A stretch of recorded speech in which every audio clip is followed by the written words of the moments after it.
আরও রাস্তা, আরও সেতু, এর সাথে সাথে আমাদের পরিবেশ রক্ষা,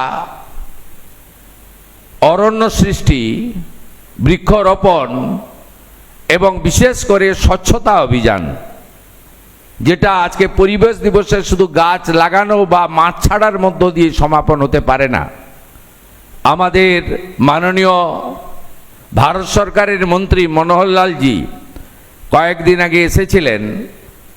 পশ্চিমবঙ্গ সরকারের আরবান ডেভেলপমেন্ট মিনিস্ট্রির সঙ্গে যৌথ উদ্যোগে আমরা 10টা শহরে স্বচ্ছতা অ্যাপ চালু করেছি।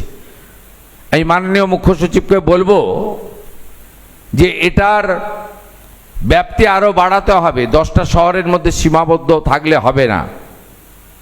যে অ্যাপের মাধ্যমে কোথাও যদি নোংরা আবর্জনা ইত্যাদি পড়ে থাকে, সেই অ্যাপের মাধ্যমে জানালে 2 ঘন্টার মধ্যে সেই জায়গা স্বচ্ছ এবং পরিষ্কার করার এবং সংগৃহীত আবর্জনাকে প্রসেসিং ইউনিটে পাঠিয়ে দেওয়ার মধ্য দিয়ে যে ব্যবস্থা 10টি শহরে চালু হয়েছে, এটা আগামী দিনে পশ্চিমবাংলার সমস্ত প্রথম ধাপে অন্তত আমাদের সব কর্পোরেশন এবং ইউএলবিতে যাতে পৌঁছে যায় সেটা দেখতে হবে এবং পরবর্তীকালে আরও এগোতে হবে।